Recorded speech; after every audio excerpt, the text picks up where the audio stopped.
నా పేరు పుదుక్కోడు నటరాజన్ సుబ్రహ్మణ్య శర్మ. నేను తెలుగులో మాట్లాడుతున్నాను కానీ నేను తెలుగువాణ్ణి కాదు. నాది అసలు ఆంధ్రప్రదేశ్ కాదు. ఎక్కడో కేరళ రాష్ట్రానికి చెందిన పాలఘాట్ అన్న జిల్లాలో పుదుక్కోడ్ అనేటువంటి గ్రామానికి చెందిన ఒక అయ్యర్ బ్రాహ్మణ కుటుంబంలో నేను జన్మించాను. మా నాన్నగారి పేరు నటరాజన్ గారు, మా ఊరు పేరు పుదుక్కోడ్. మాకు ఊరు పేరు తండ్రి పేరే ఇంటి పేరుగా వస్తుంది. అందుకే నా పేరు పుదుక్కోడు నటరాజన్ సుబ్రహ్మణ్య శర్మ. ఈరోజు నేను లాజరస్గా పిలువబడుతున్నానంటే అది నేను పరిశుద్ధ బాప్తిజం పొందిన తర్వాత ఇండియన్ గెజెట్లో మార్చానండి నా పేరు. నాకు బయట లోపల అన్నీ ఒకే పేరే, పుదుక్కోడు నటరాజన్ సుబ్రహ్మణ్య శర్మ. పుదుక్కోడు సీతారామన్ నటరాజన్ గారి తృతీయ కుమారుడు. ఈ రోజు నుంచి పుదుక్కోడు నటరాజన్ లాజరస్గా పిలువబడతారని భారతీయ గెజెట్లో మార్చాను. మా అమ్మ పేరు రాజ్యలక్ష్మి. ఈరోజు శుక్రవారం వచ్చిందంటే చాలు మా అమ్మ మీద పూనకం ఉంటుంది. మా ఇంటి నిండా చాలామంది ఉంటారు. వాళ్ళకి మంత్రాలు వేస్తుంది, విభూతులు ఇస్తుంది, తాయెత్తులు కడుతుంది, వేర్లు ఇస్తుంది. అలాంటి ఒక భక్తి కలిగిన కుటుంబంలో పుట్టాను. మేము 5గురం సంతానం. నా పెద్దన్నయ్య, నా అక్క, నా చిన్నన్నయ్య, నేను కవల పిల్లలు. వాడికి రాము, నాకు లక్ష్మణ్ అని ముద్దుగా కూడా పెట్టారు. నాకు ఒక తమ్ముడు ఉన్నాడు. మంచి భక్తి కలిగిన కుటుంబంలో పుట్టాను. ఒక ఆయన అంటాడు, మంచి భక్తి కలిగిన కుటుంబంలో పుట్టి మళ్ళీ యేసుప్రభు కూడా పెట్టాయి బాబా అన్నాడు. అప్పుడు ఆయనతో ఒకటే చెప్పాను, మంచి భక్తి కలిగిన కుటుంబంలో పుట్టాను కనుకే మంచి రక్షకుడు నాకు దొరికాడు. దేవునికి స్తోత్రం కలుగునగాక. నేను మళ్ళీ చెబుతున్నాను ప్రియులారా, ఆయన నీతిమంతులుగా మార్చడానికి వచ్చారు తప్ప ఎవరి మతాలు మార్చడానికి రాలా. పూర్వము చేయబడిన పాపములను దేవుడు తన ఓరిమి చేత ఉపేక్షించాడండి.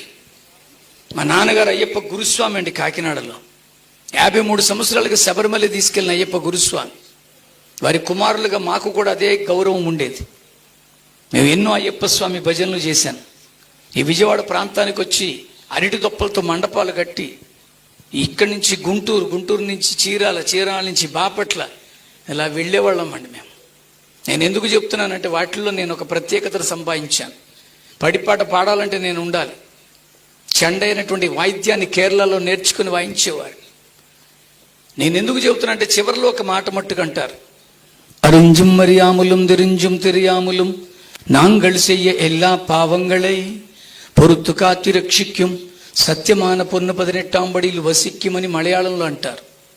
అరింజుం మరియాములం అర్థంగా అనాలోచితంగా, తెరింజుం తెరియాములం తెలిసి తెలియక, నాంగళ్ செய்ய எல்லா పావంగళై మేము చేస్తున్న ప్రతి పాపం నుంచి, పొరుతు కాచి రక్షిక్యం కాచి కాపాడి రక్షించు దేవా ఖచ్చితంగా చెప్తారు.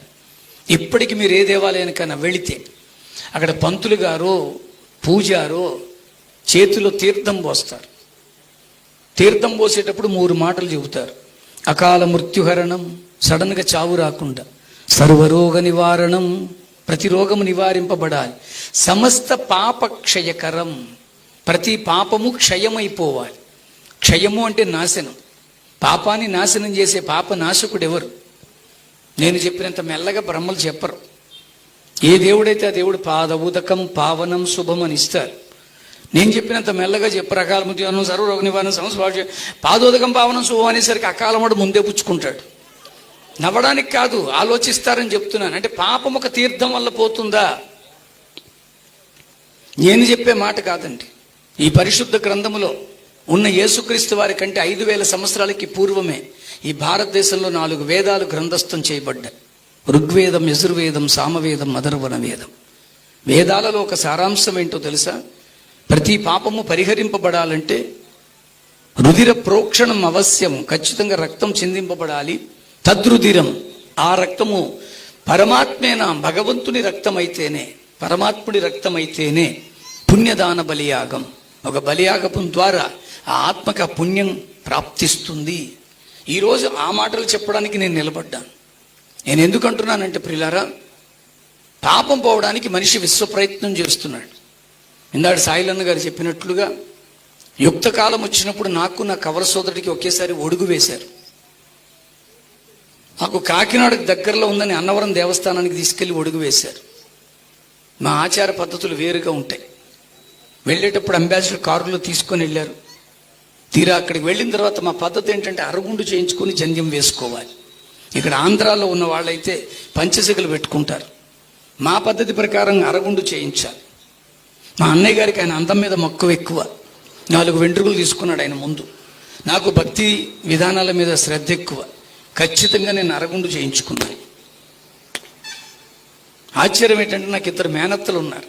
నా రెండో మేనత్తకి నేనంటే ఇష్టం మీద ఆ అరగుండు చల్లగా ఉండాలని అందరి ముందు గంధం రాసేసింది ఆవిడ. అసలే అరగుండు, దాని మీద గంధం, మెడలో దండ, పట్టుబట్లు, విచిత్రంగా ఉన్నాను కానీ బాగున్నాను. ఈ లోపల మా నాన్నగారు అన్నారు, ఒరే మేము కారులో వెళ్ళిపోతాం, మీరు ఆర్టీసీ బస్సు ఎక్కి వచ్చేయండి అన్నారు. ఇంక ఈ అరగుండు వేసుకుని అన్నవరం ఆర్టీసీ స్టాండ్లో నిలబడితే అందరూ చూసి నవ్వడమే. ఈడేటరా సగం గుండు చేయించుకొని ఉన్నాడు, సగం డబ్బులు ఇచ్చి ఉంటాడు, సగం కొరికించుకున్నాడు అని ఒకడేమో ముందు చూస్తే గుండు, వెనక చూస్తే చుట్టూ ఈడేటి ఇలా ఉన్నాడని ఒకడు. వాళ్ళు ఏమనుకుంటున్నా నాకు సిగ్గులేదు. ఎందుకని ఇప్పుడు నేను గాయత్రి మంత్ర ఉపదేశింపబడిన బ్రాహ్మణ్. ఓం భూర్భువత్సోహ తత్సత్వితుర్వరేణ్యం భర్గో దేవస్య ధీమహి ధియో యోన ప్రచోదయాత్. ఈ గాయత్రి మంత్రం చదవకుండా, మంచినీళ్ళు తాగకుండా భక్తిలో పెంచారండి మమ్మల్ని. ఇలాంటి ఈరోజు ఉన్నట్టుండి యేసుప్రభు జిందాబాద్ అని ఏం అనట్లా. ఒక వ్యక్తిని క్రీస్తు దర్శిస్తే వారి బ్రతుకులను ఎంత అత్యున్నతంగా మార్చుకొని తన సాక్షిగా వాడుకుంటాడో అలాంటి సాక్షిని మాత్రమే నేను. దేవునికి స్తోత్రం కలుగునుగాక. ఎందుకంటున్నానంటే ప్రియులారా, ఇప్పటికీ ఉన్నారు ఇంద్రగంటి గోపాలకృష్ణ గారని ప్రధాన అర్చకులుగా పనిచేసి రిటైర్మెంట్ తీసుకున్నారు. వారు అన్నవరంలో ఇప్పటికీ ఉన్నారు, నాతో ఇప్పటికీ మాట్లాడుతూ ఉంటారు. వారు అర్చకులుగా ఉన్న దినాలలో నేను వెళ్ళినప్పుడు ఒక ప్రత్యేకమైనటువంటి మంత్రాన్ని చదువుతారు, ఇప్పటికీ చదువుతారు. చేతులు పుష్పాలు పెట్టించి ఆత్మ ప్రదక్షిణ మంత్రం. ప్రదక్షిణ అంటేనే దక్షిణం వైపు నుంచి తిరగడం. చేతులు పువ్వులు పెట్టించిన తర్వాత యాని కానిచ పాపాని జన్మాంతర కృతానిచ తాని తాని ప్రణశ్యంతి ప్రదక్షిణం పదే పదే పాపోహం పాపకర్మాహం పాపాత్మా పాప సంభవ. నేను చెప్పినంత తీరిగ్గా బ్రహ్మ చెప్పరు. చేతులు పువ్వులు పెట్టించేసి ప్రదక్షిణ చేయమనేటప్పుడు యాని కానిచ పాపాని జన్మ అంతర్కృతాని దాని 3 సార్లు తిరగండి అమ్మా. పువ్వట్టు తిరుగుతాం మనం. నేను తిరగద్దని చెప్పట్లేదు ప్రియులారా, తిరగబడాలి. ఎలా తిరగబడాలో వీళ్ళ దగ్గరకు రండి. తండ్రి యొక్కయు కుమారుని యొక్కయు పరిశుద్ధాత్మ నామములో నువ్వు తిప్పబడితే పరభాగ్యం ఇహ సౌఖ్యం 2 నీవే. దేవునికి స్తోత్రం కలుగునగా. త్రాహిమాం కృపయా దేవా, కృపను కలిగి ఉన్నవాడా. ఈ మాటలేదో విచిత్రంగా మీకు అనిపించవచ్చు కానీ గూగుల్ సెర్చ్లోకి వెళ్ళి యాని కానిచ పాపాని అని కొట్టండి.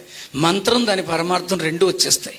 ఈ రోజుకి అదే అర్థం. ఎవరు చెప్పినా పాపోహం నేనే పాపాన్ని, పాప కర్మాహం నా కర్మలు క్రియలు పాపం, పాపాత్మ నా లోపలున్న ఆత్మ పాపం, పాప సంభవ నా సంభవమే పాపం. ఇప్పుడు ఈ పాపముతో ఉన్నటువంటి మనలను పవిత్రాత్మలుగా మార్చడానికి కృపను కలిగి ఉన్నవాడా.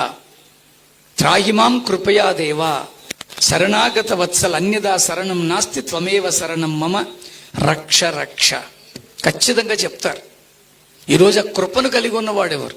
ప్రపంచంలో ఏ పుస్తకం అన్నా చదవండి, నా కృప నీకు చాలు అన్న దేవుడు అన్న మాట బైబిల్లోనే ఉంది. దేవునికి స్తోత్రం కలుగునుగాక. ఆ కృప దగ్గరికి రండి. మతాల దగ్గరికి ఎవ్వరు రావద్దు. ఎందుకంటున్నానంటే ఇది మత మార్పిడి వ్యవస్థ ఎంత మాత్రము కాదని మీరు గుర్తించాలి. ఖచ్చితంగా ఒకరోజు చచ్చిపోతామండి. ఈ సుమయోనికి ఒక విచిత్రమైన ప్రవచనం ఉంది. అదే లూకాసు వార్త 2వ అధ్యాయంలో 26వ వచనాన్ని చదివితే, అతడు ప్రభువు యొక్క క్రీస్తును చూడక మునుపు మరణము పొందడని పరిశుద్ధాత్మ చేత అతనికి బయలుపరచబడి ఉండెను. నేను అంటున్నాను ప్రియులారా, అతడు ప్రభువు యొక్క క్రీస్తును చూడక మునుపు మరణము పొందడని. ఈ సుమయోనికి ఒక విచిత్రమైన ప్రవచనం. నేను అంటున్నాను, ఇప్పుడు సడన్గా మీలో ఎవరికైనా ఒక ప్రవచనం వచ్చింది అనుకోండి. ఆ ప్రవచనం ఎలా ఉందంటే, లాజరస్ గారి ప్రసంగం ఆగిందా, అక్కడ కూర్చున్న పాస్టర్లు 2 పోతారని వచ్చింది అనుకుందాం. ఈ పాస్టర్లు నన్ను ఆపుతారా? నేను ఆగానా? ఇదో విచిత్ర ప్రవచనం. అందుకని నన్ను ఆగకుండా వాటర్ బాటిల్ వెనకాల వాటర్ బాటిల్ నువ్వు ఆపకు, నువ్వు ఆపేవా? ఇలాంటి ఒక విచిత్ర ప్రవచనం అండి ఈయనకి, ఈ సుమయోనికి. కానీ సుమయోనికి తెలుసు, మనకి తెలుసు ప్రియులారా, ఖచ్చితంగా ఒకరోజు అందరం చచ్చిపోతాం. నేను చచ్చినా చావనన్న వాళ్ళు ఎవరైనా ఈ ప్రాంతంలో ఉంటే ఒకసారి చెయ్యొద్దని మీతో సెల్ఫీ తీసుకుని కాకినాడ వెళ్ళిపోతాను. Everyone has to die, no chance. నేను అంటున్నాను, ఖచ్చితంగా ఏదో ఒక రోజు చచ్చిపోతాం. ఎప్పుడు చచ్చిపోతామో తెలియదు కానీ చచ్చిపోతాం. ఆ చచ్చే లోపల ప్రభుని తెలుసుకొని చచ్చిపోతామండి. దేవునికి స్తోత్రం కలుగునే కాక. ఎందుకంటే రేపేం సంభవించునో మీకు తెలియదు. యాకోబు 4:14-17 రేపేమి సంభవించునో మీకు తెలియదు గనుక మీ జీవం ఏ పాటిది, అది కొంతసేపు కనబడి అంతలో మాయమైపోయి ఆవిరి వంటిదే. కనుక ప్రభువు చిత్తమైతే బ్రతికి ఉండి ఇది అది చేతమని చెప్పుకొనవలెను. ఇప్పుడైతే మీరు మీ డంబముల యందు అతిశయపడుచున్నారు. అట్టి అతిశయమంతయు చెడ్డది కాబట్టి మేలైనది చేయ ఎరిగి ఉండియు ఆ ధర్మమైనది చేయ ఎరిగి ఉండియు చేయకపోతే పాపమని బైబిల్ సెలవిచ్చింది, శాస్త్రం సెలవిచ్చింది. నేను అంటున్నాను, ఈరోజు నిన్ను నన్ను పరభాగ్యం చేర్చేది ఏంటో తెలుసా? ఈ ధర్మమే. విముఖాహ బాంధవాయాంతిం ధర్మస్య మనుగచ్చితి. మనం చేసుకున్న ధర్మమే మన పరభాగ్యం తీసుకెళ్తుంది. బైబిల్ అదే చెప్పింది, ఇక మీదట వారు తమ ప్రయాసమాని విశ్రాంతి పొందుదురు, వారి క్రియలు వారి వెంట వచ్చును. ఈరోజు ధర్మమైనది చేసుకో బ్రతుకులో. అందుకని ఈ బ్రతుకు కాదు అక్కడో బ్రతుకుందని అద్భుతమైన పాట పాడారు. ఈ బ్రతుకులో ధర్మం చేసుకోకపోతే ఆ బ్రతుకు నాశనానికి తీసుకెళ్ళిపోతుంది, జాగ్రత్త. అందుకని ఇక్కడ ఉన్నప్పుడే ధర్మం చేసుకోవాలి. విముఖాహ బాంధవాయాంతి, ఈ బంధబాంధవ్యాలన్నీ ఒకరోజు తెగిపోతాయి. మంచి ఇల్లు కట్టుకుంటాడండి, అద్భుతంగా గృహప్రవేశం చేసుకుంటారు. ఇల్లంతా అందరికీ తిప్పి తిప్పి చూపిస్తాడు. ఏసీ పెట్టుకున్నాను చూడంటాడు. బాత్రూమ్ కూడా చూపించేస్తారండి. నాకు ఎప్పటికీ ఆశ్చర్యమే. టైల్స్ చూడంటారు. ఏం చేస్తాం టైల్స్ చూసి? వాడికి అది ఆనందం. విచిత్రం ఏంటంటే అదే ఇంట్లో ఒక నెల రోజుల తర్వాత గుండాగి చచ్చిపోతే తీసుకొచ్చి బయటపడేస్తారని. తెగిపోయిన దిక్కుమాలిన చెప్పులైన ఇంట్లో పెట్టుకుంటాం, తుప్పట్టేసిన సైకిల్ అయిన పెరట్లో పాడేస్తాం. చచ్చిపోయిన శరీరాన్ని తీసుకొచ్చి అరగంటలో కుమ్మం బయట పాడేస్తాం.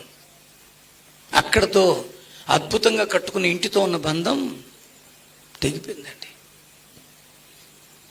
పేదవాళ్ళుగా ఉంటే శవం, మధ్యస్థంగా ఉంటే భౌతిక కాయం, సెలబ్రిటీగా చచ్చిపోతే పార్థివ దేహం. పార్థివ దేహం అన్నా భౌతిక కాయమన్నా శవమన్నా ఒకటే అర్థం, ఇంకెందుకు పనికిరాదు. తగలబడే శరీరం అయితే కట్టెల మీద పెట్టి కాలుస్తారు, పోడ్చబడే శరీరం అయితే బాక్సులో పెట్టి పూజ చేస్తారు. That's all. నేను మళ్ళీ చెబుతున్నానండి, ఈ శరీరాన్ని పెట్టుకుని ఆడవాళ్ళు ఏడవడం మొదలు పెడతారు. ఈ లోపల పంతులు గారు పాస్టర్ గారు అంత్యక్రియల కొరకు శరీరాన్ని తీసుకెళ్ళిపోతారు. అక్కడతో ఆడవాళ్ళతో ఉన్న బంధం కట్. వీధిలో వాళ్ళు కొంత దూరం మోస్తారు, ఎందుకంటే మొన్నటిదాకా మనతో వీధిలో ఉన్నాడని. ఆ మలుపులో వాళ్ళు కట్. చివరికి శ్మశానం దగ్గరికి వెళ్ళిన తర్వాత మా అమ్మ నాన్న బ్రతికే ఉన్నారు, మేము లోపల రాకూడదని అక్కడ కొంతమంది కట్. ఎవరు మిగులుతారో తెలుసా అండి? తగలపడుతున్న ఈ శరీరం ఆ మంటలకు కొవ్వు కరిగి శరీరాంగాలు పైకి లేస్తుంటే కర్రతో కొట్టేవాడు ఒకడు ఉంటాడు. బాక్సులో పెట్టబడిన శరీరం మట్టితో కప్పెట్టి తెచ్చుకున్న చక్క సిలువ గుచ్చేవాడు ఒకడు ఉంటాడు. ఇది జీవితం. ఇందులో కుల ప్రసక్తి లేదు, మత ప్రసక్తి అస్సలు లేదు. ఎందుకంటే చచ్చిపోయిన తర్వాత ఇవేమీ మనతో రావు. చచ్చేదాకా ఈ ఎడావిడంతా. మా పిన్ని గారు చచ్చిపోయారు ఈ మధ్యనే. మా తమ్ముళ్ళు అన్నారు, అన్నయ్య మాకు తోడుగా ఉండవా అన్నారు. నాకు కాకినాడలో పాస్టర్లు ఎంతమంది తెలుసో పంతుళ్ళు కూడా అంతమంది తెలుసు. మొత్తానికి ఒక పంతులు గారితో ప్యాకేజీ మాట్లాడుకొని కార్యక్రమం మొదలు పెట్టాం. తల్లిగారి శరీరాన్ని తీసుకెళ్లి కట్టెల మీద పెట్టాం. తమ్ముడు నిప్పు పెట్టాడు, వెళ్ళిపోమన్నారు. నేను పంతులు గారు నిలబడి చూస్తున్నాం. నేను చెప్పాను కదండి, ఆ కట్టెల మీద పెట్టబడినటువంటి ఆ శరీరం మంటలకి కరుగుతూ కొవ్వు కరిగి పైకి లేస్తున్నప్పుడు కర్రతో కొట్టేవాడు ఒకడు ఉంటాడు. వాడిని హరిశ్చంద్రుడు అంటారు, లేదా కాటికాపర్ అంటారు. వాడు కర్ర పట్టుకొని వస్తూ నన్ను చూసి గుర్తుపట్టేశాడు. సార్ ప్రైజ్లాడు సార్ అన్నాడు. ఆడు ముందు పని కానివరా బాబు అన్నాను నేను. కానీ ఒక సత్యం మట్టుకు తెలిసింది, తగలబడిపోతున్న నా తల్లి శరీరం బ్రాహ్మణ శరీరమే కానీ కర్రతో కొట్టేవాడు నీ క్యాస్టోడు కాదండి. అప్పుడు కానీ మా అమ్మ కన్ను తెరిచి మన క్యాస్టేనా అని అడుగుద్దా? ఎవడికో రోడ్డు మీద యాక్సిడెంట్ అయింది, వాడిని తీసుకెళ్లారు, హాస్పిటల్లో పెట్టారు. ఒక 2 రక్తం సీసాలు ఎక్కితే బతుకుతాడు అన్నారు. 1.5 సీసా ఎక్కేసరికి వీడికి బతికి మాట్లాడడం మొదలు పెట్టాడు. దేవుడు అంటున్నాడు ఇంకెంత, డాక్టర్ అంటున్నాడు ఇంకెంత రా అబ్బాయి, ఆ సీసా కూడా ఎక్కేస్తే నువ్వు పోతావు ఇంటికి చక్కగా హాయిగా అంటుంటే వాడు అంటున్నాడు, ఈ బ్లడ్ మా క్యాస్ట్దేనా? కాదని పీకెత్తే పోతావు. ఇవన్నీ శరీరంలో ఉన్నంతసేపే. అందుకని అంటున్నాను, ఆ మర్నాడు అస్థికలు సేకరించడానికి కొండ పట్టుకొని వెళ్ళాం. అస్థికలు బ్రాహ్మణ అస్థికలే, కానీ కొండ చేసినోడు నీ కులస్తుడు కాడు. పడవలో తీసుకొని వెళ్ళి గోపాద క్షేత్రం రాజమండ్రిలో గోదావరిలో కలపడానికి తీసుకెళ్ళాం. పడవ నడిపేవాడు నీ కులస్తుడు కాదు. విముఖాహ బాంధవాయాంతిం ధర్మస్య మనుగచ్చితి. ఈ బాంధవ్యాలన్నీ తెగిపోతాయి. నువ్వు చేసుకున్న ధర్మం ఒక్కటే నేను పరభాగ్యం చేరుస్తుంది. ఆ ధర్మం చేసుకోమని బైబిల్ చెప్తుందండి. మేలైనది చేయ ఎరిగి ఉండియు, ధర్మమైనది చేయ ఎరిగి ఉండియు, అలాగ నీ ఆత్మకు నువ్వు చేసుకోకపోతే పాపంలో పడిపోతావు. ఈరోజు ఆ పాపము ఆత్మను పవిత్రాత్మగా మార్చడానికి ఆయన వచ్చారు. ఈ చచ్చిపోయిన తర్వాత జరిగే అద్భుతం ఏమిటో తెలుసా? ఆత్మ బయటకు వస్తుందండి. ఈ ఆత్మకి ఏ భేదం ఉండదండి. ఇది స్త్రీ ఆత్మ, ఇది పురుషాత్మ అనే లింగ భేదం ఉండదు. ఇది తెల్లాత్మ, ఇది నల్లాత్మ అనే వర్ణ భేదం ఉండదు. ఈ ఆత్మకి పొడుగాత్మ, పొట్టాత్మ, లావాత్మ, సన్నాత్మ, సైజు భేదం ఉండదని. ఇవన్నీ మనం పెడతాం ఈ శరీరానికి. సత్యవతి ఇంటికి వెళ్దామా? ఏ సత్యవతి? అదే ఎత్తుపళ్ళు సత్యవతి. ఎత్తుపళ్ళు ఆత్మ అంటారా? ఆ పాస్టర్ గారిని కూడా పిలవండి. ఏ పాస్టర్ గారు అండి? అదేనండి బొండంగాడు. అదేంటి? అది రివటగాడు. ఇవన్నీ రివటాత్మ, బొండమాత్మ అని ఉంటుందా? మనం ఈ శరీరానికి పెట్టే పేర్లు ఇవి. ఆత్మకి ఏ భేదం లేదండి. ఇది ఇస్లామిక్ ఆత్మ, జూయిష్ ఆత్మ, హిందూ ఆత్మ అనేటువంటి మతభేదం ఉండదు. ఇది కమ్మాత్మ, కాపాత్మ, బ్రాహ్మలాత్మ, ఎస్సీ ఆత్మ అనే కులభేదం ఉండదు. ఇది అమెరికా ఆత్మ, అచ్చంపేట ఆత్మ అనేటువంటి స్థానభేదం ఉండదు. ఆత్మకు కావలసింది ఒక్కటే. ఆత్మకు కావలసింది ఒక్కటే ప్రియులారా. నేను వైజాగ్లో మీటింగ్స్కి వెళ్తే when I was taking a turning, అక్కడ పెద్ద హోర్డింగ్ చూశాను. ఆ హోర్డింగ్ మీద ఏముందో తెలుసా? వీ ట్రాన్స్ప్లాంట్ అని ఉందండి. మేము మారుస్తాం. ఏంటా ట్రాన్స్ప్లాంట్ చేస్తారంట? Liver can be transplant, kidneys can be transplant, even I can tell you heart can B transplant. బెంగళూరులో ఒక యాక్సిడెంట్ అయింది. ఒక యవనస్తుడు చచ్చిపోతున్నాడు. గూగుల్లో చూడండి కావాలంటే. ఆ చనిపోతున్న కుర్రవాడు నాలో పనికొచ్చి అవయవాలు నేను డొనేట్ చేస్తున్నాను డిక్లరేషన్ ఇచ్చాడు. అదే సమయంలో కర్ణాటక వైద్యులు, తమిళనాడు వైద్యులు మాట్లాడుకున్నారు. ఎందుకంటే చెన్నైలో ఒక అబ్బాయికి గుండె మార్పిడి అవసరమే ఉంది. కర్ణాటక ప్రభుత్వం, తమిళనాడు ప్రభుత్వం స్పందించింది. ఆ కుర్రవాడు చచ్చిపోయిన వెంటనే ఇలాంటి ఒక బాక్సులో అతని గుండెను పెట్టి అత్యంత వేగవంతమైన మార్గంలో ఒక స్పెషల్ ఎయిర్ క్రాఫ్ట్లో దానిని చెన్నైకి చేర్చి హాస్పిటల్లో అబ్బాయికి అతికించి ఆ కుర్రని బతికించిందండి వైద్యశాస్త్రం. Even your heart can be transplanted, whatever your spirit. నీలో ఉన్నటువంటి ఆత్మను ఎవరు బాగు చేస్తారు? ఒకరోజు ఈ ఆత్మే దేవుడి దగ్గరికి వెళ్ళాలి. ఖచ్చితంగా చెప్పబడింది. ఎఫెసీయులకు రాసిన పత్రిక 1వ అధ్యాయం 4-6 వచనాలలో అక్కడ ఉన్నటువంటి ఎట్లనగా తాను తన ప్రియుని యందు ఉచితముగా మనకు అనుగ్రహించిన తన కృపా మహిమకు కీర్తి కలుగునట్లు తన చిత్త ప్రకారమైన దయా సంకల్పము చొప్పున మనలను ముందుగానే తన కోసము నిర్ణయించుకొని మనము తన ఎదుట పవిత్రముగాను నిర్దోషముగాను నిలవబెట్టుకొనవలనని జగత్తు పునాది వేయబడక మునిపే ప్రేమ చేత యేసుక్రీస్తులో మనల్ని ఏర్పరచుకున్నాడు. దేవునికి స్తోత్రం కలుగునుగాక. నేను అంటున్నాను, one fine day we're suppose to stand before God. దేవుడి ముందు ఈ ఆత్మ నిలబడాలి. ఆ నిలబడాలి ఆత్మకి 2 గుణాలు. 1 పరిశుద్ధత, 2 నిర్దోషత్వం. ఎవరు చేస్తారు ఈ పవిత్రత? ఎవరు తీసుకొస్తారు ఈ నిర్దోషత్వం? చాలా మంది అనుకుంటారు బైబిల్ అంతా పాపం గురించే మాట్లాడుతుందండి అని. నేను మళ్ళీ చెప్తున్నాను, పాపం గురించి మాట్లాడగలిగే ఏకైక ధైర్య గ్రంథం బైబిల్ ఒకటే. దేవునికి స్తోత్రం కలుగునుగాక. బైబిల్ ఒకటే ఖచ్చితంగా చెప్పుద్దండి. చాలా మంది అనుకుంటారు పుణ్యం అన్న మాటే బైబిల్లో ఉండదన్నాడు ఒక ఆయన. అసలు ఆ పుణ్యకార్యం చేయడానికి ప్రభు వచ్చారండి. చదివితే మనము రోమాపత్రిక 5వ అధ్యాయం 18వ వచనం, ఈ వచనాన్ని ప్రతి ఒక్కరూ కూడా గుర్తించాలి. రోమీలకు రాసిన పత్రిక 5వ అధ్యాయం 18వ వచనంలో, కాబట్టి తీర్పు ఒక్క అపరాధ మూలముగా వచ్చినదై మనుషులందరికీ శిక్షావిధి కలుగుటకు ఎలాగ కారణమాయనో అలాగే ఒక్క పుణ్య కార్యము వలన కృపాదానము మనుషులందరికీ జీవప్రదమైన నీతి విధింపబడుటకు కారణమాయను. ఈరోజు మనలను నీతిమంతులుగా చేయడానికి వచ్చాడండి యేసయ్య.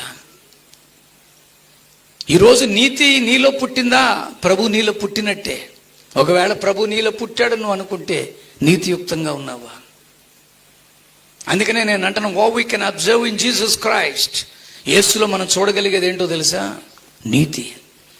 రెండవదిగా నేను చెబుతున్నాను, ఆ యేసులో సుమయోను చూస్తున్నది ఆదరణ. ఈరోజు ఈ ఆదరణ అనేది మనం చూపించగలిగితే క్రీస్తుని చూపించినట్టే. ఆ కంపాషనేటివ్ మైండ్ మీలో ఉందా? ఒకరినొకరు ఆదరించుకోగలుగుతున్నారా? ఒక మనిషిని ఇంకొక మనిషి సన్మానించుకోగలుగుతున్నాడా? ఈరోజు ఎందుకండి ఇంత విపరీత వాదనలు? ఎందుకంటే అలాగ కొట్టుకోవడాలు? ఎవరో వాళ్ళకి నచ్చిన భక్తి చేసుకువెళ్తున్నారు. వాళ్ళు వచ్చి అడగచ్చు, ఏమంటే మీరు ఇంత హాయిగా సంతోషంగా ధైర్యంగా ఎలా ఉంటారంటే నేను ప్రభువులో ఉన్నాను. ఆ ప్రభు ఎవరో నాకు తెలియజేయండి అని అడిగితే తప్పే ఉంది? నేను మళ్ళీ చెప్తున్నానండి, తోటి మనిషిని ప్రేమించగలిగే మనిషిలో ప్రతి వారిలో దేవుడు ఉంటాడండి. కేవలం వేదాలు మాత్రమే కాదు, ఈ భారతదేశంలో ఏకాదశ ఉపనిషత్తులు ఉన్నాయి. అందులో ఒక ఉపనిషత్తు మైత్రియోపనిషత్. ఆ మైత్రియోపనిషత్తులో ఒక మాట చెప్పబడింది, దేవో దేవాలయ ప్రోక్త జీవో దేవో సనాతన. దేవుడే ఈ దేహంలో ఉంటాడని, లోపల ఉన్న జీవుడే దేవుడని మనం అర్థం చేసుకోవాలి.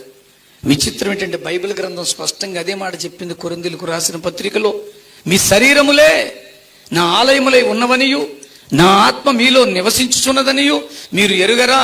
ఎవడైనను నా ఆలయమును పాడు చేస్తే నేను వారిని పాడు చేస్తాను. నా ఆలయం పాడు చేయడం అంటే ఇందాక పాడినట్టుగా కైనీళ్ళు నవ్వడం కాదు, సారా తాగడం కాదండి. తోటి మనిషిని గౌరవించకపోవడమే. ప్రతి వారిలోనూ దేవుడు ఉన్నాడనేటువంటి సంకల్ప సిద్ధి క్రైస్తవ్యం నేర్పిస్తుందండి. అందుకని పొరుగువాడిని ప్రేమించమండమే కాదు, శత్రువుని సైతము క్షమించమని నేర్పించిందండి క్రైస్తవ్యం. తన దేశాన్ని విడిచిపెట్టి దేశం కాని దేశంలోకి వచ్చి భార్య, 2 కుమారులతో, కూతురుతో పరిచర్య మొదలు పెట్టారండి. ఏ పరిచర్య? సువార్త పరిచర్య కాదు, కుష్టి వ్యాధిగ్రస్తుల మధ్య పరిచర్య. ఆ వ్యాధిగ్రస్తుల్ని ప్రేమించడం మొదలు పెట్టారు. They started showing the compassionative mind towards people. వారి మధ్యకి వెళ్ళి సేవ చేస్తున్నారండి. అలాంటి సమయంలో ఇంతగా మీరు మమ్మల్ని ప్రేమించి సేవ చేయడానికి కారణం ఏంటని అడిగారు ఆ కుష్ఠోళ్ళు.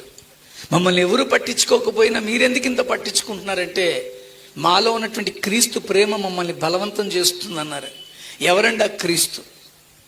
అప్పుడు చెప్పారు, ఆయన లోకరక్షకుడిగా వచ్చాడని. అంత మంచి వాడిని మీరు కలుగున్నారు కనుక మీరు ఎంత బాగున్నారు, ఆ మంచి వాడిని మేము తెలుసుకుంటామన్నారు. తప్పేముందండి? ఈ లోపల కరుడు గట్టిన మతోన్మాదులు. ఒక సందర్భంలో భార్య, కుమార్తె చర్చిలో పడుకున్నారు. చర్చి కాదు, ఒక హాల్లో. భర్త అంటున్నాడు, ఈ భారతదేశంలో స్త్రీకి చాలా గౌరవం ఉంటుంది కనుక మనం అలా పడుకోకూడదురా అబ్బాయి, మనం మన వ్యాన్లో పడుకుందామని తండ్రి కొడుకులు వ్యాన్లో పడుకున్నారు. ఈ కరుడు గట్టిన మతోన్మాద మనస్తత్వం కలిగిన వాళ్ళు ఒక అర్ధరాత్రి సమయంలో వచ్చి వ్యాన్ అంతా తెరవబడకుండా కట్టేసి దాని మీద పెట్రోల్ పోసేసి నిర్దాక్షిణ్యంగా ఆ ముగ్గురిని తగలబెట్టేశారండి. ఆ మంటలకి, ఆహాకారాలకి బయటకు వచ్చిన జనాలు చూసి ఏమీ చేయలేక మంటలు ఆరిపేసరికి కొడుకులు, తండ్రి కట్టెలు మిగిలాయి. బయటికి తీసుకొచ్చి పెట్టారు. ఆ స్త్రీని అడుగుతున్నారు, అమ్మా ఏం చేయమంటావు? నీ దేశానికి తీసుకెళ్ళి ఖననం చేసుకుంటావా, లేకపోతే ఇక్కడే చేసుకుంటారా అని అడిగితే ఆవిడ అంది, నా ప్రభువుది, ప్రపంచమంతా నా ప్రభువుదే. నా భర్త, నా పిల్లలు ఎక్కడ ఖననం చేయబడినా అక్కడ మళ్ళీ మేము కలుసుకుంటాం అందండి. భారతదేశంలోనే ఖననం చేసుకుందండి. విచిత్రం ఏంటంటే భారతదేశం ఆ సమయంలో సిగ్గుతో తలదించుకోవాల్సి వచ్చింది. ఎందుకంటే వాళ్ళు మన దేశస్తులు కాదు, ఆస్ట్రేలియా దేశస్తులు. అతిథి దేవో భవ అని నేర్పిన ఈ దేశం అతిథులుగా వచ్చిన వారిని కాల్చి మాడి మసి చేసింది. అప్పుడు వెంటనే భారత ప్రభుత్వం ఆ కేసు మీద ఒక ప్రత్యేకమైనటువంటి బృందాన్ని నియమిస్తే ఆ బృందం 13 మందిని పట్టుకుంది. ఆ 13 మందిని అరెస్ట్ చేసి ఈవిడ ముందుకు తీసుకొచ్చమ్మా, ఇదిగో నీ భర్తను, నీ పిల్లలను నిర్దాక్షిణ్యంగా, నిర్దయగా కాల్చి చంపేసిన వాళ్ళు ఈ 13 మంది. వారికి నువ్వు ఏ శిక్ష వేయమంటావు అది వేయడానికి భారత ప్రభుత్వం సిద్ధంగా ఉందని చెప్పింది. విచిత్రం ఏంటో తెలుసా ప్రియులారా? ఆవిడ ఒకటే మాట అందండి. ఏమంటుందో తెలుసా? అయ్యా, వారి దేవుడును నాకు తెలియదు, వారి భక్తి విధానం నాకు తెలియదు. నా భర్తకి కానీ నా పిల్లలకి కానీ వాళ్ళకి ఎటువంటి సంబంధం లేదు. వాళ్ళకి, నా పిల్లలకి, నా భర్తకి ఎటువంటి గొడవలు లేవు. ఒకవేళ వాళ్ళు చేస్తున్న భక్తి విధానం వాళ్ళకి అది నేర్పిందేమో. నా భక్తి విధానం అంటుంది వాళ్ళకి ఏ శిక్ష వేయకుండా క్షమించమని చెప్పిందండి. అది యేసు అంటే. మతాలకి, కులాలకి సంబంధించిన వాడు కాదు నా ప్రభు. ఆదరణ చూపించగలిగే ప్రేమామయుడు. మదర్ తెరీసా గారి ఆశ్రమానికి ఒక కరుడుగట్టిన మనస్తత్వం కలిగిన వాడు వచ్చాడు. ఆవిడని పిలవండి బయటికి, నేను వచ్చానని చెప్పండి అన్నాడు. వాళ్ళ వాలంటీర్ వెళ్ళి చెప్తున్నారు, అమ్మ ఎవరో వచ్చారంటే మంచినీడిచ్చి కూర్చోబెట్టి ఒక 5-10 నిమిషాల్లో వస్తానన్నారు. 5 అయింది, 10 అయింది, అరగంట అయింది, గంట అయిపోతుంటే రావకపోయేసరికి అతను తట్టుకోలేక లోపలికి వెళ్ళాడు. తీరా చూస్తే ఒక హాల్లో అటు ఇటు మంచాలు, వాటి మీద కుష్టి వ్యాధిగ్రస్తులు కూర్చొని ఉన్నారు. వాళ్ళందరి గాయాలకి కట్లు కట్టి ఉన్నాయి. ఈ మదర్ తెరీసా గారు ఒక కుష్టి వ్యాధిగ్రస్తుని దగ్గర అతనికి పరిచర్య చేస్తున్నారు, సపరిచర్య. ఈ లోపల ఉన్నటువంటి ఆ వ్యాధిగ్రస్తునికి వాంతి అయిపోయింది. ఆ వాంతిని పట్టడానికి అక్కడ ఏ పాత్ర కనబడక ఈ మదర్ తెరీసా గారు తన దోసిళ్లే పాత్రగా పట్టి ఆ వాంతి అంతా చేతుల్లో తీసుకుందండి. అది చూసినటువంటి కరుడు కట్టినటువంటి నాయకుడి మనస్సు కరిగిపోయింది. ఇదే నా క్రీస్తు అంటే అని అప్పటికప్పుడు అతడు మారు మనస్సు పొందాడండి. దేవునికి స్తోత్రం కలుగునగా. Can you show the compassion? ఒక వ్యక్తి ఒకరిని నమ్ముకొని వెళుతుంటే నీకెందుకు బాధ? నీకేమైపోతుంది? నీ ధర్మం ఎక్కడైనా పాటు చేశారా వీళ్ళు? బాధంతా ఎక్కడో తెలుసా అండి, వాళ్ళకి ఏది తెలియదు కనుక తెలియని దాంట్లోనే మనిషి ఉండిపోవాలి. అడిగితే అర్థం చెప్పలేరు. ఎందుకు ఈ భక్తి చేస్తున్నావంటే తెలియదు వాళ్ళకి. అందుకనే నేను అంటున్నాను, ప్రభు ఆదరణ చూపించడానికి వచ్చాడు. ఈరోజు ఆదరణ నిజంగా తోటి మనిషిలో నువ్వు కలిగి ఉంటే, మానవుడికి చేసిన సేవే మాధవుడికి సేవ అంటారు. మాధవుడు అంటే ఇక్కడ భగవంతుడు అని అర్థం. Can you show compassion towards everyone? మనుషులందరి ఎడల నువ్వు దయా దాక్షిణ్యాన్ని, కనికరము, జాలి నువ్వు చూపించగలుగుతున్నావా? That is called Jesus Christ. ఇంకా యేసులో ఏముందో తెలుసా? ఆయన ఈరోజు నిన్ను నన్ను లోకానికి మహిమగా చేయడానికి వచ్చాడు. ఈ లోకంలో మనల్ని వెలుగ్గా చేయడానికి వచ్చాడు. ఈరోజు చాలా మందికి అర్థం అవ్వట్లేదు. ఆయన వెలుగ్గా ఉన్నాడు, మనల్ని వెలుగులో నడవమన్నాడు, మనల్ని కూడా వెలుగ్గా ఉండమన్నాడు. మీరు లోకమునకు వెలుగై ఉన్నారు. ఈరోజు మళ్ళీ నేను చెప్తున్నాను, ఎంతమంది దేవుని కొరకు ఒక లైట్గా ప్రజ్వరిల్లుతున్నారు. అన్ఫార్చునేట్లీ క్రిస్టియానిటీలోకి వచ్చిన ఒక దౌర్భాగ్యం ఏమిటో తెలుసా? ఫ్యానిజం. దైవజనులు వస్తూ ఉంటే మనం ఊగిపోతాం. నా పాటికి నేను వచ్చాను, వేదిక ఎక్కానండి. చాలామంది దైవజనులు అలా రారు. ఆ చివరి మెట్టు వరకు వాళ్ళ కారు రావాలి, అక్కడ వాళ్ళు దిగాలి. వాళ్ళు వస్తూ ఉండగా అందరూ లేచి నిలబడదాం, మన మధ్యకు రెవరెండ్, బిషప్, ఇంటర్నేషనల్ స్పీకర్, ఇవన్నీ పథకాలు. పాస్టర్ లాజరస్ గారు మనకు వస్తున్నారు, చప్పట్లు కొడదామంటే మీరు కొట్టేస్తారు. ఈ కీబోర్డ్ ఆయన తినకుండాడు. ఈ లోపల మెట్ల పక్కన నిలబెడతారు పిల్లల్ని. వాళ్ళు ఎక్కుతుంటే పువ్వులు వేస్తుంటే మనవాడు చూడాలా? నేనేమన్నా పవన్ కళ్యాణ, అల్లు అర్జున? సేవకుండండి. ఇవన్నీ మీరే చేస్తున్నారు. పైగా మీరేమంటారు తెలుసా? ఆ పాస్టర్ గారు అంటే నాకు ఎంత ఇష్టం. ఇటది నేను ఒక ఊరు వెళ్తే ఒక కుర్రాడు అన్నాడు, అన్నా పోయినసారి మీటింగ్లకు వచ్చినప్పుడు పాట పాడావు, ఆ పాట నన్ను కదిలించింది, నేను మా ఊరు వెళ్ళిపోయాను, బాప్తిజం తీసుకొని సంఘంలో సభ్యుడైపోయాను, ప్రార్థన చేయవా అన్నాడు. తప్పకుండా ప్రార్థన చేస్తానని చేశా. వెంటనే వాడు ఏమంటున్నాడు తెలుసా? అన్నా నేను నీ ఫ్యాన్ అన్నా. ఏంటి? సాయిలానికి ఫ్యాన్లు ఎంతమంది ఉన్నారు ఇక్కడ చెప్పండి? పాప ఆయనకే ఫ్యాన్ లేదు. ఈరోజు లోకానికి ఫ్యాన్గా నిన్ను నన్ను చేయడానికి రాలా. ఇలాంటి పిచ్చ భక్తులు ఎవరన్నా ఉంటే మారండి. నిన్ను నన్ను లోకానికి ఫ్యాన్, నాకు ఆ పాస్టర్ అంటే ఫ్యాన్. ఈ పాస్టర్లు కూడా తినకుండారండి. వెళ్ళిపోతే ఇలాగని వెళ్ళిపోతాడు, ఇది గెలగల కొట్టుపోతే ఇలా అన్నాడే. ఎక్కడి నుంచి వచ్చింది ఇదంతా? పైగా సెల్ఫీలు, ఫోటోలు, ఇవన్నీ మిమ్మల్ని పెట్టానండి.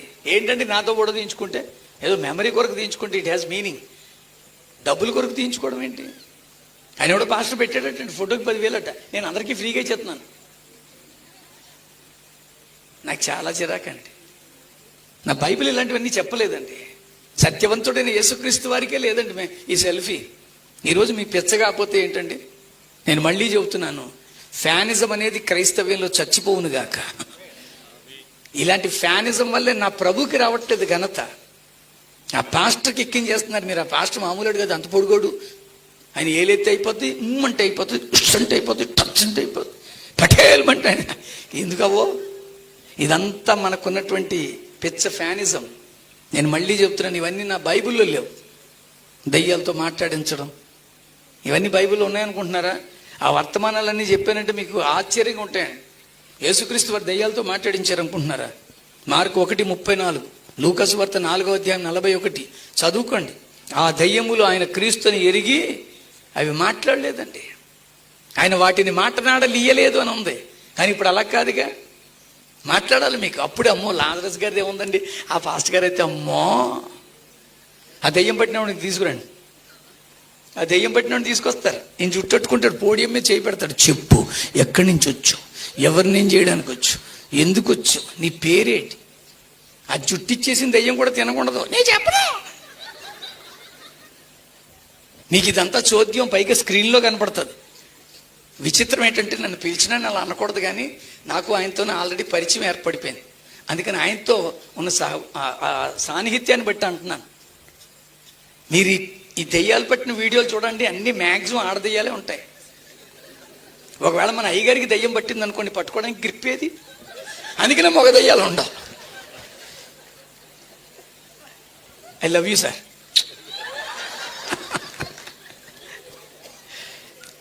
This is crazy. Today all these nasty things will be. దేవుడు తీసివేయునుగాక. కళ్యాణి ప్రార్థన చేయి ఇలాంటి వాటి అందరి కొరకు. నేను అంటున్నాను ప్రియులారా, ఇది కాదు, దేవుడు నిన్ను వెలుగ్గా చేయడానికి వచ్చాడు. ఇంత పెద్ద సిస్టమ్ పెట్టుకున్న, పిఏ సిస్టమ్ పెట్టుకున్న వాళ్ళే ఫ్యాన్లు వాడలేదండి. ఈరోజు నేను అంటున్నాను, ఇంత లైటింగ్ ఎందుకు పెట్టారంటే అందరికీ అన్ని స్పష్టంగా, క్రైస్తవ జీవితము స్పష్టంగా కనబడాలి. దేవునికి స్తోత్రం కలుగునగా. క్రైస్తవ జీవితంలో నో రహస్యాలు, రహస్య జీవితాలు క్రైస్తవ్యంలో లేవు. నేను మళ్ళీ చెబుతున్నాను, తేట తెల్లంగా లైటు వేస్తే కనబడినంత స్పష్టంగా ఒక ట్రాన్స్పరెంట్ గా వ్యక్తి జీవితాలు కనపడతాయి క్రీస్తులో. అందుకనే ఆయన వివాదాస్పదమైన గుర్తు. నేను అంటున్నాను ప్రియులారా, ఆ క్రీస్తులో మళ్ళీ మనం ఇంకేం చూడగలం? రక్షణ ఇవ్వడానికి వచ్చాడండి ఆయన. ఈరోజు ఆ రక్షణ నీకు నాకు ఉండాలండి. నేను నా మాటలు ముగిస్తూ చెప్తున్నాను, చివరి మాటలుగా ఆయన రక్షించడానికి వచ్చాడండి. God would like to give you a great salvation. ఈ ఆత్మకి కావాలి ఈ రక్షణ. నేను ఇలా మాట్లాడుతుంటే ఒక ఆయన మురిసిపోయాడండి. ఆయన బ్రాహ్మణ్ నా కారు దగ్గర నిలబడి ఉన్నాడు. పంచి కట్టుకొని, పిలక పెట్టుకొని, అడ్డంగా బొట్టు పెట్టుకొని ఆయన రావడంతోనే నమస్కారం అన్నాడు. నేను ప్రతి నమస్కారం చేశాను. మనది ఏ ఊరు అన్నాడు. మనది కాకినాడ అండి అన్నాను. మా బాగా చెప్పేవయ్యా అన్నాడు. సంతోషం అండి అన్నాను. అయితే నాకు సందేహం అన్నారు, అడగండి అన్నాను. ఆకాశాత్ పతితం తోయం తెలుసా నీకు అన్నారు. తెలుసండి అన్నాను. ఆకాశాత్ పతితం తోయం యదా గచ్చితి సాగరం సర్వదేవ నమస్కారం కేశవం ప్రతి గచ్చితి. దాని అర్థం ఏమిటి? ఆకాశం నుంచి పడిన ప్రతి వర్షపు బిందువు కాలవై, ఏరులై, నదులై సముద్రంలోనే కలుస్తుంది. అలాగే ఎవరు ఏ దేవుడికి దండం పెట్టుకుని అందరూ మోక్షానికే వెళతారు. దాని అర్థమైతే అదే. మరి అది తెలిసి కూడా నువ్వు మళ్ళీ ఇదొక మాట అంటున్నావే అన్నారు. అయ్యా మీరు పెద్దవారు, మిమ్మల్ని ఒక వివరం అడుగుతాను, విశ్లేషణ చేయగలరా అన్నాను. అడగండి అన్నాడు. మీలో ఎవరికైనా కంటికి బాధ కలిగితే కంటి వైద్యుని దగ్గరికి వెళితే కంటి వైద్యుడు కంటిని పరీక్ష పెట్టి మిమ్మల్ని కూర్చోబెట్టి మెడను వెనక్కి వాల్చి కళ్ళల్లో ఐ డ్రాప్స్ వేస్తాడు. ఐ డ్రాప్స్ వేసుకున్న 2 నిమిషాలకి గొంతులోకి చేదుగా వస్తుంది. అవునా కాదా? ముక్కులో డ్రాప్స్ వేసుకున్న గొంతులోకి చేదు దిగుద్ది. అవునా కాదా? చెవిలో డ్రాప్స్ వేసుకున్న గొంతులోకి చేదు వస్తుంది. అవునా కాదా? అంటే ఎందులో పోసుకున్న గొంతులోకి వస్తుందని మీటింగ్ అయిపోయిన వెంటనే భోజనాలు పెడతారు. సాంబార్ ముక్కులో వేసుకుని అప్పడం చెవిలో దోసే వెళుతుందా? దానికి దేవుడు ఒక మార్గం పెట్టాడు. ఏంటది? నోరు. అలాగే ఈ ఆత్మ పరభాగ్యం చేరడానికి ఒక మార్గం పెట్టాడు. ఆ మార్గమే యేసుక్రీస్తు. దేవునికి స్తోత్రం చెప్పండి. ఆ మార్గాన్ని తెలుసుకోవాల్సిన బాధ్యత ఈ మానవుడికి ఉందండి. అందుకనే నేను అంటున్నాను, నువ్వు ఏ స్థితిలో ఉన్నా సరే ఈ రాత్రి ప్రభుకి నువ్వు మనసు ఇవ్వగలిగితే చాలు. నీకు వచ్చి రాని ప్రార్థన వినగలిగే దేవుడు అండి. I can tell you something. నాకు యేసుక్రీస్తు తెలియనప్పుడే నేను ప్రభువులోకి రావడానికి దేవుడు మార్గాలు తయారు చేశాడు. నేను 10th క్లాస్ చదువుతున్నానండి. చెప్పాను కదండి, నాకు నా అన్నయ్య కవల సోదరుడు, మేము ఇద్దరం కష్టపడి చదివేస్తున్నాం. ఈ లోపల మా నాన్నగారు అన్నారు, ఒరే ఖచ్చితంగా మీరు 10th క్లాస్ పాస్ అవ్వాలన్నారు. అలా పాస్ అవ్వకపోతే మా నాన్నగారు కొడతారు. ఆ దెబ్బలు తినడం కంటే పరీక్ష పాస్ అవ్వడం సులభం. ఈ లోపల మా నాన్నగారికి ఒక చెల్లెలు ఉన్నారు, doctor P P Rajamma. She's a gynaec doctor in Kakinada. ఇప్పటికీ ఆవిడ డాక్టర్గానే ఉన్నారు. ఆవిడకు ఒక మంచి మిత్రురాలు ఉన్నారు. ఆవిడ పేరు గుణ. ఆవిడ ఒక క్రైస్తవురాలు. రోజు మా ఇంటికి వచ్చేదండి. ఒకరోజు నేను అడిగాను, మా అత్తనేమో రాజక్క అంటాం, ఆవిడని గుణక్క అంటాం. గుణక్క, మీ ప్రభుని ఏది అడిగినా చేసేస్తాడంట కదా, నా 10th క్లాస్ పాస్ అయ్యేటట్టు ఏదైనా చేయవా అన్నాను. ఆవిడ అంది, దాన్ని ఏదైనా అనరా, ప్రార్థన అంటారు. నాకు ప్రార్థన రాదు, నువ్వే చెయ్యి అన్నాను. నేను చేసుకుంటే కుదరదురా తమ్ముడు, నువ్వు చేసుకో అన్నారు. అయితే నాకు నేర్పించమన్నాను. ఆవిడ చాలా సీరియస్గా, యేసు రక్తం చెయ్యం అని అనరా చాలు అంతే. నాకు ఆశ్చర్యం అయిపోయింది, ఇది ఇంత సింపుల్గా ఉంది, ఇలా అంటే పాస్ అయిపోతాను. నువ్వు నమ్మకంతో విశ్వాసంతో చేయాలండి ఏం చేసినా. యేసు ప్రభు ఇస్తాడా, చేస్తాడా, స్వస్థపరుస్తాడా, విశ్వాసంతో అడుగు. ఇగో ఈయన స్వస్థపరిచారు, 2 కిడ్నీలు పోయినాయి, లివర్ పోయింది, చచ్చిపోతాడని పంపించేశారు వెనక్కి. అవునా కాదా? ఈరోజు బ్రహ్మాండంగా ఉన్నాడండి ఆయన, అద్భుతంగా ఉన్నారు. దేవుడు స్వస్థపరిచాడు ఆయన విశ్వాసాన్ని బట్టి. ఇలాంటి అద్భుత సాక్ష్యాలు చాలా ఉన్నాయి. నేను ఎందుకు అంటున్నానంటే విశ్వాసం. ఆవిడ అంది యేసు రక్తం చేయమన్నమంది. నేను అదేంటక్క ఇంత చిన్న ప్రార్థన ఉందంటే ఒరే నమ్మాలిరా, నమ్మాలిగా. నేను నమ్మాను, పుస్తకాలన్నీ ముందేసుకొని యేసు రక్తం చేయమని విశ్వాస అవ్వాలి అని వండండి. నేను నాకు వచ్చిన స్టైల్ అది. ఈ లోపల మా నాన్నగారు అన్నారు, ఒరే మీ ఇద్దరు పరీక్ష పాస్ అయితే అన్నవరం తీసుకెళ్ళి గుండి చేయించానన్నారు. మాకు అన్నవరం వెళ్ళడం అంటే చాలా ఇష్టం అండి, ఎందుకంటే అక్కడ గౌరవం ఉంటుంది, పైగా ప్రసాదం బాగుంటుంది, ఇన్ని గొడవలు ఉన్నాయి. కానీ మనకి ఫ్రెండ్స్ ఎక్కువ, వాళ్ళ ముందు గుండేసుకు తిరగడానికి ఫీలింగ్ ఎక్కువ. అక్క గుండు తప్పడానికి ఏదైనా ప్రార్థన ఉంటుందా అన్నాను. అంటే మాకు ఉంటాయి కదండి, పిక్కలను బట్టి ప్రార్థనలు మారిపోతుంటాయి కదా, అలా ఇందులో ఉంటుందేమో అని అడిగా.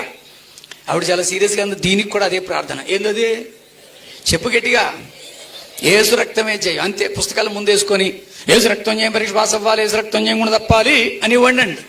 లక్ష్మీ క్షీర సముద్ర రాజధాని అంశం కదా ఆమేశ్వరి అన్నట్టు. ఇలాంటి ప్రార్థన ఎవడన్నా వింటాడా? ఈ లోకంలో ఏ దేవుడు వింటాడో విండో నాకు తెలియదు, కానీ యేసు దేవుడు వింటాడండి. విచిత్రం ఏంటంటే 10th క్లాస్ రిజల్ట్ వచ్చేసాయి, నేను పాస్ అయిపోయాను. పాస్ అయిపోతే ప్రమాదం ఏంటి బంగారం? గుండు. నా గుండు కూడా తప్పించాడండి యేసయ్య. ఎలాగో తెలుసా కళ్యాణి, నా కవల సోదరుడు పరీక్ష పోయింది. మా నాన్నగారు అన్నారు, ఒరే ఆడు ముందు గుండె తిరుగుతాడు, ఫీల్ అవుతాడు, నువ్వు మానేమన్నవేంటి, యేసు రక్తం చేయం. ఈ రాత్రి అంట నన్ను ఏ స్థితిలోనైనా ఉండు, నిన్ను ప్రేమించేవాడు యేసయ్య. నువ్వు తిరుగుబాటుగా ఉన్నావా, అయినా నీ మీద ప్రేమ చూపిస్తాడు. నువ్వు నోటికొచ్చింది మాట్లాడుతున్నావా, even the God so loved you. ఈరోజు నేను అంటున్నాను, ఈ సభలు చాలామందికి ఆశీర్వాదకరంగా ఉండాలనే ఏర్పాటు చేశారు. నువ్వు ఏ స్థితిలో ఉన్నా సరే ఆశీర్వాదకరంగా దేవుడు మార్చబోతున్నాడు. చివరికి ఒక మాట చెబుతున్నాను, బైబిల్ ఒక కుష్ఠుడు ఉన్నాడు. ఆ కుష్ఠ వ్యాధిగ్రస్తులు ఆ రోజుల్లో పట్టణంలోకి ప్రవేశిస్తే రాళ్లతో కొట్టి చంపేయాలనే నియమం ఉందని. అలాంటి నియమ నిబంధనలు దాటుకొని వచ్చాడు ఆ కుష్ఠ ఆయన. ఈరోజు చాలామంది యేసు ప్రభువుని నమ్ముకుంటే ఆస్తులకు రావు, కులాల నుంచి గెంటేస్తారు, అది ఇది అని అనుకొని రాలేకపోతున్నారు. వద్దండి, ఇవేవి మనతో రావని సత్యాన్ని మీరు గ్రహించుకోండి. ఆ కుష్ఠుడు వచ్చాడు, అలాంటి నియమ నిబంధనలన్నీ దాటుకొని వచ్చాడు. తీరా వచ్చేసరికి యేసుక్రీస్తు వారు దూరంగా ఉన్నారు. ఆ యేసయ్య దూరంగా ఉండేసరికి కుష్ఠ వ్యాధిగ్రస్తుడు ఒకటే అడుగుతున్నాడు, ప్రభువా నీకు ఇష్టమైతే శుద్ధినిగా చెయ్యి. నేను అంటున్నాను పైకి, ఆ కుష్ఠుడు అంటున్నాడు నీకు ఇష్టమైతే నన్ను శుద్ధుడిగా చెయ్యి అంటున్నాడు, కానీ మనసులో ఇంకోటి అనుకుంటున్నాడండి, ప్రభువా నీకు ఇష్టమైతే అని అన్నాడు, మనసులో అనుకుంటున్నాడు నన్ను ముట్టుకోవా. ఈ వ్యాధి వచ్చిన తర్వాత నన్ను ఎవరు ముట్టుకోవట్లేదు. నా భార్య నన్ను తీసుకొచ్చి వెనకాల గదిలో పాడేసింది, అన్నం తీసుకొచ్చి తోస్తుంది. భార్యను అడుగుతున్నాడు, ఈ చేతులు ఇలా పెట్టుకొని అన్నం గిన్నెలోంచి అన్నం తీస్తే 4 మెతుకులు వస్తున్నాయి, నోరార ఒక ముద్ద తిని 3 రోజులు అయిపోయిందే, దగ్గరకు వచ్చి ఒక్కసారి నా తల నిమిరి ఒక ముద్ద పెట్టవా అంటే, భార్య అంటుంది నీకు అన్నం వండి పెట్టగలను కానీ నీకు తినిపించలేను, ఎందుకంటే నువ్వు వాసన వస్తున్నావు, యువర్ గెట్టింగ్ స్మెల్. కన్నపిల్లలు వచ్చి తొంగి చూసి వెళ్ళిపోతున్నారండి. ఒరే ఈ భుజాల మీద వేసుకొని గుండెల మీద వేసు పెంచాను, ఈ చేతులు పట్టుకొని నడిపించాను, దగ్గరికి రండిరా అంటే పిల్లలు అంటున్నారు daddy your getting smell. Friends వచ్చారు, ఎక్కడికి వెళ్తున్నారు అంటే సెంటర్కి వెళ్తున్నావురా. ఎన్నోసార్లు మీతో సెంటర్కి వచ్చాను, టీ తాగాను, టీ ఇప్పించాను, నన్ను తీసుకెళ్ళండిరా, ఈ గదిలో ఉండలేకపోతున్నాను. ఒరే ఏమనుకోద్దురా, టీ కావాలంటే తెచ్చిపెట్టగలం కానీ నేను తీసుకెళ్ళాం, ఎందుకంటే నువ్వు వాసన. ఇలాంటి దుర్భర పరిస్థితుల్లో ఈ కుష్ఠుడు వచ్చాడు, యేసు దగ్గరికి వచ్చాడు. ఇస్సాక్ గారు అక్కడ నిలబడండి, ఆయనే యేసు అనుకోండి, నేనే కుష్ఠుడిని అనుకోండి. యేసు అడుగుతున్నాడు, ప్రభువా నీకు ఇష్టమైతే అని. మనసులో ఏమనుకున్నాడు? నన్ను ముట్టుకోవాలి. అందుకు యేసు ఏం చేశాడో తెలుసా? అందుకు యేసు చెయ్యి చాపి, ఇది మనం ఇలాగా పాస్టర్లో యేసు చేతులు ఎప్పుడు ఎలా చాపుతాడు తెలుసా? చెప్పండి, యేసు ఎలా చాపుతాడు? యేసు స్టైల్ ఒకటే. అప్పగించడానికి వచ్చిన ఇస్కరియోతు యూదాను సైతము చెలికాడా రా, నన్ను కౌగిలించుకొని ముద్దు పెట్టుకుంటేనే కదా నువ్వు అనుకున్నది జరుగుద్ది. అలాంటి వారినే ప్రేమించిన యేసు ఈ కుష్ఠోని చూసి ఏం చేశాడే గారు? చేతులు చాచి ఆనందపడిపోతున్నాడండి కుష్ఠోడు. ఎందుకో తెలుసా? వ్యాధి పోతున్నందుకు కాదు, నా కోసం చేతులు చాచినాడు ఒకడు ఉన్నాడండి. చప్పట్లు గట్టిగా కొట్టండి, పర్వాలే. ఒక్కసారిగా కుష్ఠోడు ఆనందం అంతా యేసుని చూసేసరికి ఏసేడి